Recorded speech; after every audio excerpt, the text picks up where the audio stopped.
صباح الخير أو مساء الخير أو يوم جميل عليكم في أي مكان وفي أي زمان أنتوا بتسمعوني منه فيه. أنا دكتورة سيلين. النهاردة قبل ما ابتدي الحلقة بتاعتي أنا عايزة أوعدكم وعد إن شاء الله كل يوم اتنين أنا هنزل لكم فيديو طبي خالص، يعني حاجة تختص بالصحة الجسدية أو النفسية.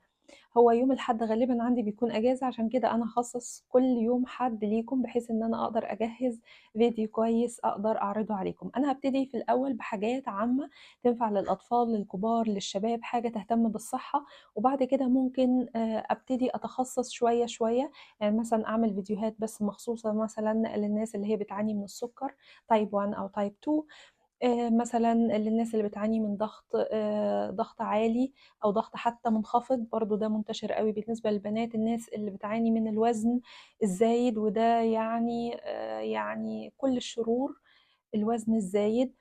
لكن في البداية هعمل حاجات بس عامة ممكن تنفع لكل الناس، للمناعة للشعر للبشرة للصحة النفسية، حاجات كده ممكن تنفعنا كلنا. وبعد كده هبتدي أتخصص شوية بشوية خلال الفترة بقى الأسبوع. يعني خلال الأسبوع ممكن أنزل حاجات صغيرة أو حاجات كبيرة على حسب وقتي، وعلى حسب مثلا لو أنا حد مثلا سألني على حاجة، أنا شفت حاجة مثلا حبيت إن أنا أتكلم عليها. لكن ده مش وعد، ده على حسب وقتي أنا ما يسمح. لكن يوم الاثنين كل يوم اثنين إن شاء الله هينزل فيديو مخصوص، وأتمنى إن هو ينال إعجابكم. يلا بقى مش عايزة أرغي كتير، ويلا خلينا نبتدي في الفيديو. أنا عايزة أبتدي الفيديو بتاعي بسؤال مهم خالص، مش عارفة خطر على دماغ حد أو لأ. أنا طبعا مش بكلم القطاع الطبي، أو حتى يعني اللي أنا استغربت له إن في حتى ناس من القطاع الطبي ما يعرفوش الإجابة. فعشان كده أنا حبيت إن أنا أبتدي الحلقة بيها. إحنا عارفين إن الأنتيبيوتيكوم ده مادة بتدخل عشان تدخل جوه الجسم، يعني الواحد بياخدها علشان تقتل البكتيريا. يعني هي ملهاش علاقة بالفيروس، ملهاش علاقة بالفنجاي أو الفطريات، هي بتدخل تقتل البكتيريا بس. واحد مثلا عنده هيليكوباكتر بيلوري اللي هي البكتيريا بتاعة المعدة بياخد لها مضاد حيوي. واحد عنده بكتيريا معينة، انفكسيون معين مثلا في البلازا، في اللي هي في المثانة مثلا، بياخد لها برضو مضاد حيوي. أو في الشعب الهوائية أو في الرئتين برضو بياخد لها مضاد حيوي. خلاص كده يعني المضاد الحيوي بيدخل يقتل البكتيريا، ملوش علاقة بالإنفلونزا. وفي أدوية تانية أو في مواد تانية بنسميها أنتي فيروس، يعني دي مادة بتدخل جوه الجسم عشان تحارب الفيروس. مثلا حد عنده هابس، مثلا حد عنده نوع معين من الفيروس، الدكاترة بيكتبوه علشان المادة دي تدخل جوه الجسم وتحارب الفيروس. طيب السؤال هنا بقى المهم، ليه الواحد لما بيجيله انفلونزا، وانفلونزا ده فيروس، يعني احنا بنقول عليه انفلونزا او انفلونزا بي او انفلونزا سي، ده فيروس. حتى برضو المرض الوباء اللي حصل في 2022 برضو هو عبارة عن فيروس. ليه الدكاترة بتكتب انتيبيوتيكوم؟ ليه الدكاترة بتكتب حاجة مضادة للبكتيريا عشان تحارب الفيروس؟ السؤال ده أنا هجاوب عليه في الآخر. يعني ليه مثلا لو عندها طفل صغير عنده حرارة عالية، الدكتور قال لها ده عنده انفلونزا مثلا وليكن انفلونزا بي، فبيكتب له على طول مضاد حيوي. طيب المضاد الحيوي ده حاجة للبكتيريا، طب هو عنده فيروس، طب ليه بيكتبها له؟ خلاص كده أنا هجاوب على السؤال ده بس في الآخر. في الأول اللي يقرأ العنوان يشوف إن أنا كاتبة عن الجينجر شوت أو الشوت بتاع الجنزبيل. هو في حقيقة الأمر هو مش بيتكون بس من جنزبيل، هو بيتكون من جنزبيل وتفاح وليمون وعسل ونسبة صغيرة جدا من المية. طيب خلينا نرجع لموضوعنا الأساسي وهو الإمون سيستيم أو جهاز المناعة. لو احنا اتكلمنا على جهاز المناعة لازم أول حاجة نتكلم عليها هي الأمعاء، الجت. وده طبعا شيء غريب جدا أي حد يسمعه، إن أنا دلوقتي داخلة مثلا أقول محاضرة أو أتكلم على جهاز المناعة أبتدي بالأمعاء اللي هي مسؤولة عن الهضم والأكل والحاجات دي كلها. طبعا احنا هنعرف دلوقتي ايه السبب. الأمعاء بتمثل مكان مهم جدا لتعزيز وتقوية جهاز المناعة. ايه هو السبب؟ السبب مش الأكل اللي احنا بناكله، مش بس الأكل أنا قصدي اللي احنا بناكله واللي هو بيمدنا بالفيتامينز والمينرالز والكلام ده كله، ولكن الأمعاء بتحتوي على حاجة اسمها بروبيوتيكا. ايه هي البروبيوتيكا؟ البروبيوتيكا دي بكتيريا نافعة أو خميرة نافعة ربنا خلقها لينا، هي عايشة في الأمعاء، تبادل مصالح. هي بتفيدنا واحنا بنفيدها، احنا بنسميها البكتيريا النافعة او البروبيوتيكا. الإنسان مش عايش لوحده في الدنيا، الإنسان عايش مع مخلوقات كتيرة جدا جدا، حاجات مرئية وحاجات غير مرئية، وإحنا بنعمل تبادل للمصالح، يعني عايشين في هارموني وبنعمل تبادل للمصالح. ففي بكتيريا نافعة عايشة جوه جسمنا، بتتغذى على الأكل اللي احنا بناكله، وبرضه هي بتساعدنا. طيب ايه علاقة البروبيوتيكا أو البكتيريا النافعة دي بجهاز المناعة؟ البكتيريا النافعة دي سبحان الله هي أول حاجة بتطلع حاجة اسمها natural antibodies.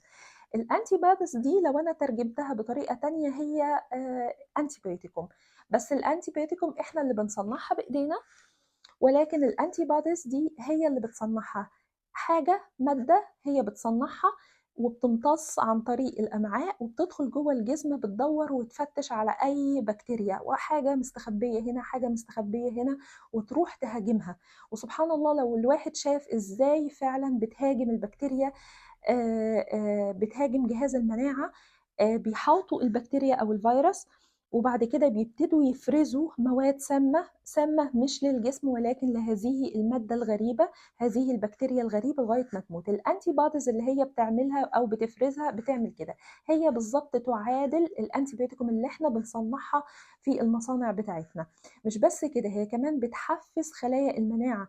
في خلايا مناعة احنا مسمينها ناتشرال كيلر، يعني احنا مسمينها زي جون سينا كده والاندرتيكر اللي هم في حلبات المصارعه، احنا مسميين برضو او العلماء يعني مسميين في الامون سيستيم او في جهاز المناعه ناتشرال كيلر او التيلينفوتسوتين. دول اتنين مسؤولين بشكل اساسي على مهاجمه الخلايا البكتيريا او حتى الفيروس.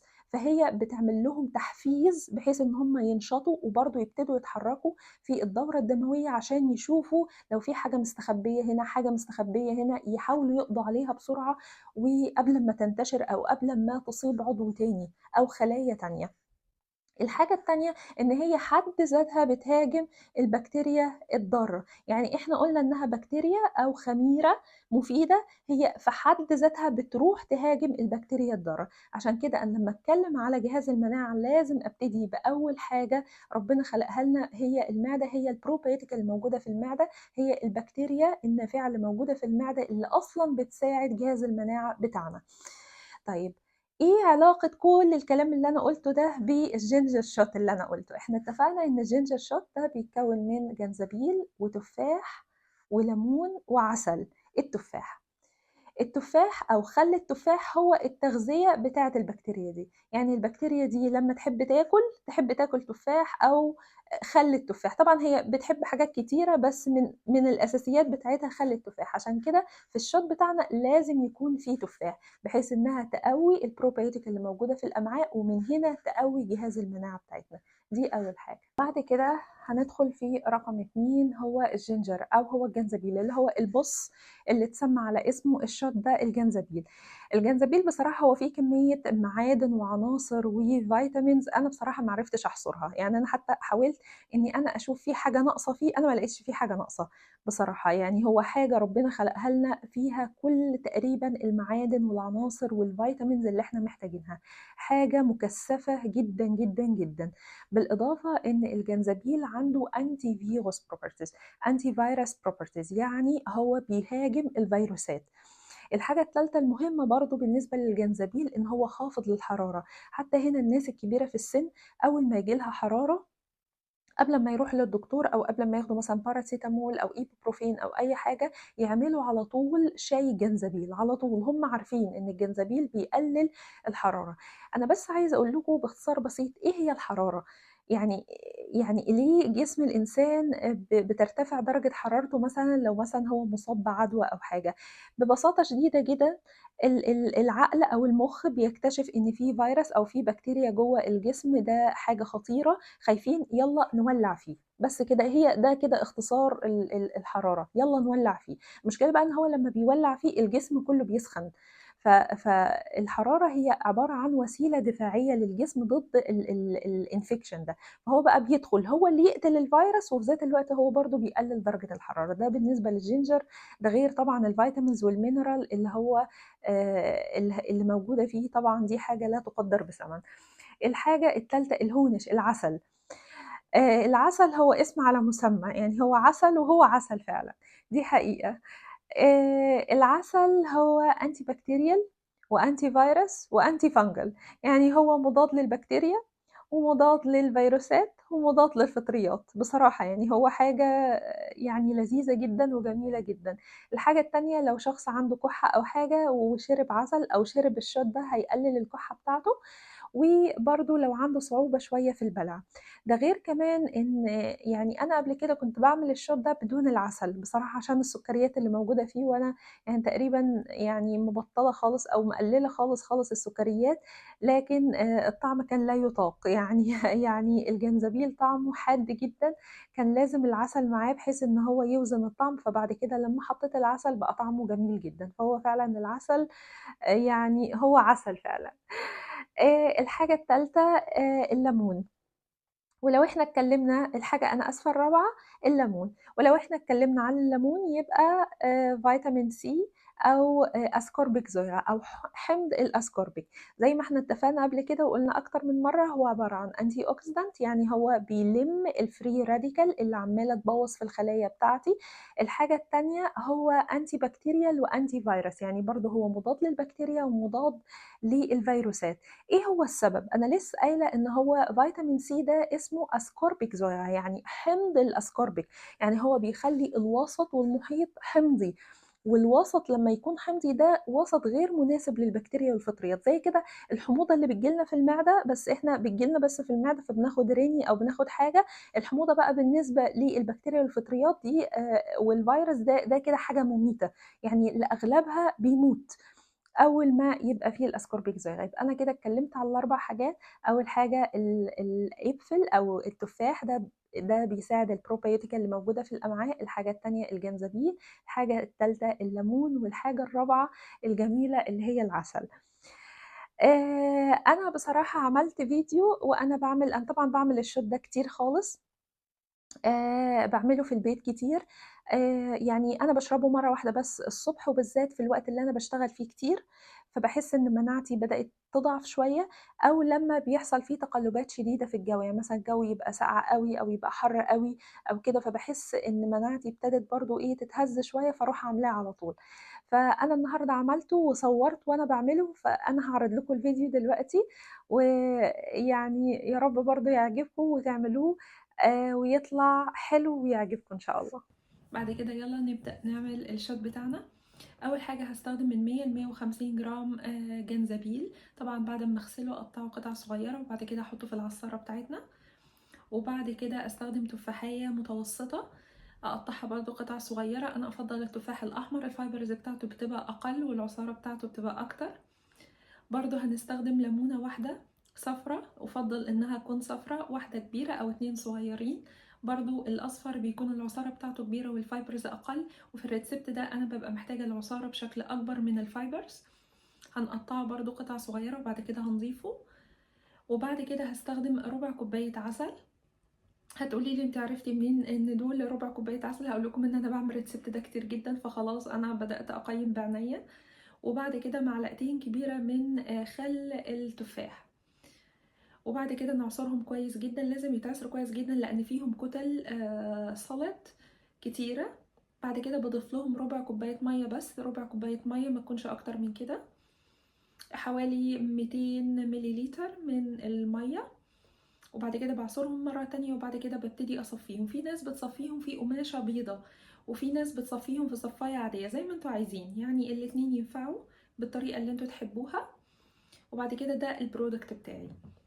بعد كده نحطه في برطمانات صغيرة او في ازاز صغيرة اسمه شوت، علشان احنا بناخده على مرة واحدة، يعني مش بنقسمه على مدار اليوم، هو مرة واحدة. ويفضل على معدة فاضية طبعا للأطفال وللكبار في السن. وبيحتفظ ممكن تسيبوه في التلاجة لمدة 3 أيام بس مش أكتر من 3 أيام لأن مفيهوش أي مواد حافظة. وبالهنا والشفا. لازم أقول بس بعض الملحوظات كده الصغيرة وبعد كده هاجاوب على السؤال اللي أنا سألته في أول الحلقة. أول حاجة الشوت ده هو بيبقى مرة الصبح على معدة فاضية، طبعًا على معدة فاضية أنا بافضّل على معدة فاضية، هو بيحافظ على نسبة السكر في الدم، كمان بيحسّس الواحد بالشبع، فده برضه بيفيده جدًا. الحاجة التانية هي للأطفال وللكبار ولأي سن، ما لهاش أي مشاكل ولا أعراض جانبية ولا أي حاجة. ممكن يسبب شوية حموضة، حاجة بسيطة من الحموضة، ولكن دي برضه مش مشكلة، حتى دي حاجة نادرًا إن أنا أسمعها إن حد حصل له حموضة. حتى بالنسبة للأطفال هي حاجة يعني جميلة جدًا ومفيدة جدًا، جدًا، جدًا ليهم. أنتِ بتدّيهم، الأم أو الأب بيدّيهم مضاد حيوي طبيعي ربنا خلقه، حاجة تقوي مناعتهم وهو جسمهم بيتبني، فدي طبعًا حاجة كويسة جدًا. ممكن تضيفي لهم مثلًا عصير مثلًا عليه، يعني ممكن ما يكونش شَط زي ما الناس الكبيرة بتاخده، ممكن مثلًا تضيفوا مثلًا عصير موز مثلًا عليه، أو تضيفوا أي عصير هُم بيحبوه عليه بحيث إن هُم يشربوه. بس هو بصراحة بيعجبني جدًا يعني. أنا عايزة أورّي لكم حاجة دلوقتي، دي حاجة بتتباع هنا في السوبر ماركت، هُم بيشربوها، يعني هي مشهورة أوي هنا، اللي هي الginger shot ده أو الجنزبيل shot، هو هنا مشهورة، دي حاجة. وده اللي أنا عملته النهارده الصبح. أنا نسيت أقول لكم على حاجة، لو أنتم لاحظتوا إن هو مترسب تحت شوية، صح كده؟ قبل ما نشربه لازم نرُك كويس وبعد كده نشربه. أنا عايزة أدوق الطعم، الاتنين قدّامكم وهاقول لكم الأمانة. ده اللي أنا عملته، اللي أنا عملته أنا عارفاه، فيعني أنا هاشرب كده بُق منه عشان أنا طبعًا باعمله على طول.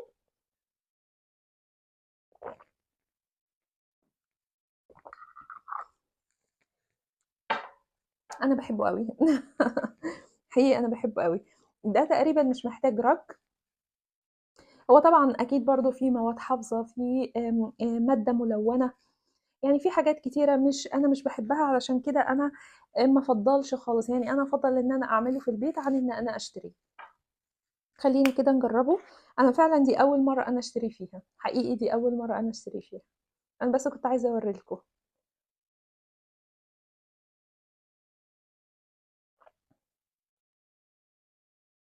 يعني هو قالب على عصير جزر شوية، بس هو ما فيهوش جزر أنا متأكدة. هو فيه مانجا، يعني هو فيه مانجا، فيه نسبة من المانجا، بس هو يعني قالب على عصير جزر شوية. وحقيقي فعلًا هو ما عجبنيش، اللي أنا باعمله أو يعني الطريقة اللي أنا باعملها هي دي اللي بتعجبني. حادقة، مش حادقة، حارة بسبب الجنزبيل، وذات الوقت مسكّرة بسبب العسل وقوية جدًا. و أنا عايزاكم تجرّبوا وتقولوا لي أنتم إيه رأيكم. بعد كده أنا عايزة أتكلّم على آخر حاجة في الفيديو. ليه الطبيب لمّا بييجي له مريض عنده إنفلونزا، سواء طفل أو حد كبير عنده إنفلونزا بالذات، بيكتب له مضاد حيوي. هو أولًا بدءًا ذي بدء لازم الطبيب يعني هنا بيعتمدوا دايمًا على الموضوع ده، لازم بيسيب المريض يومين 3، ما ينفعش يكتب له على طول مضاد حيوي. المضاد الحيوي يا جماعة بالضبط عامل زي يعني اللي يقتل الدبانة بRPG، حرفيًا كده. يعني أنا عايزة أسهّلها لكم، اللي يقتل دبانة بRPG في البيت هو بالضبط كده اللي بياخد مضاد حيوي علشان عنده infection أو عنده بكتيريا أو فيروس، ما ينفعش، خلاص ما ينفعش. الantibioticum ده بيدخل جوّه بيدمّر حاجات كتيرة تانية، كل يوم بيدمّر حاجة، النهارده خدته فبيدمّر حاجة، حبّة صغيّرين، بعد كده حبّة شوية زيادة، بعد كده حبّة شوية زيادة، بعد كده حبّة شوية زيادة، بعد كده فعلًا يعني أعمار فعلًا، يعني أنا لاحظت لإن أنا عِشت في مصر فترة، الأعمار في مصر فعلًا صغيّرة جدًا، يعني عند ال50 و60 سَنة فعلًا بيتوفّوا. هنا بيعيشوا ال90. أنا كتير، مش هاقول كتير، خلّيني أكون يعني مُحدّدة أكتر، مش كتير ولكن عادي جدًا إني أنا أشوف نفس الرقم، يعني مش 2024 ولكن 1924.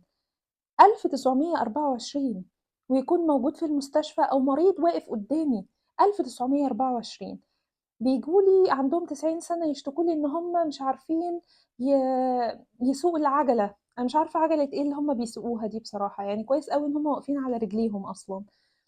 فليه؟ عشان هُم بيحافظوا على أجسادهم. أنتم مش شايفين دلوقتي الضرر اللي أنتم بتاخدوه من المضادات الحيوية، عشان كده أنتم لازم تاخدوا ده، لازم تاخدوا ده باستمرار، لازم ده مش بس لمّا ييجي لكم infection أو او انفلونزا او مرض معين، لا انتوا تاخدوه على اساس الوقايه، على اساس ان انتوا بتحسنوا، بتشدوا دايما جسمكم، بتشدوا المناعه بتاعتكم. فانتوا مش محتاجين مضاد حيوي. المضاد الحيوي ما ينفعش يتاخد عمال على بطال. يعني دي حاجه خطيره جدا انا بشوفها في مصر، يعني فعلا قاتله، وبالذات الاطفال. يعني لو طفل صغير عنده حراره، الدكتور بيكتب له بس خافض للحراره، بس مش اكتر من كده. يوم 2 3 4 5 يكتب له خافض للحراره، خافض للحراره، خافض للحراره. يا عايزين انتي بايوتيكم؟ ازاي طفل، ازاي اديله حاجه تدمر؟ هو لسه اصلا شاف من الدنيا حاجه علشان اديله ماده تدخل تدمر الكبد والكلى وخلايا تانية كتيره من مخه، وهو لسه بيتبني، لسه طفل صغير. فيا جماعه ما حدش ياخد المضاد الحيوي كده عمال على بطال. طيب نرجع تاني لاجابه السؤال، ليه الواحد لما بيكون عنده انفلونزا بياخد انتي بايوتيكم؟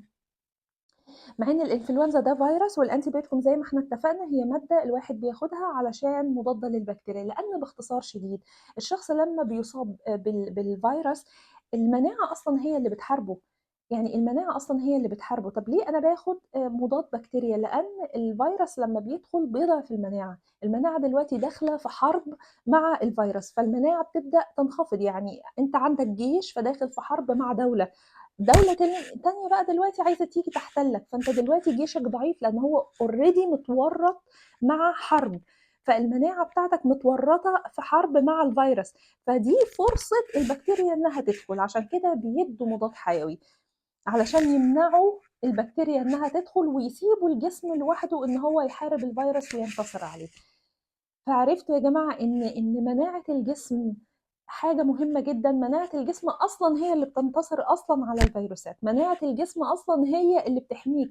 الأنتي بيوتيكم والحاجات دي مجرد إيه؟ وسائل دفاعية، يعني إيه، بنحجز كده بنحجز كده شوية. لكن في حد ذاتها المناعة هي القوية. كام واحد جاله البرد ده مرتين ثلاثة خمسة في السنة؟ جسمك هو اللي بيحاربه، مش المضاد الحيوي اللي انت بتاخده. المضاد الحيوي بيمنع حرب تانية عليك. خلاص كده. فلو انا بقى مناعتي قوية، فجيش يقدر يحارب في 50 اتجاه. لو انا مناعتي قوية اقدر احارب بكتيريا، واقدر احارب فيروس، واقدر احارب فطريات، واقدر احارب كل حاجة. فلازم اكون انا قوية. دي كده اجابة السؤال ليه الدكاترة بيكتبوا للفيروس، للانفلونزا بالذات وهو فيروس انتي بايوتيكوم. أتمنى لكم ليلة سعيدة أو يوم سعيد، وأكيد بكرة أحسن أكيد.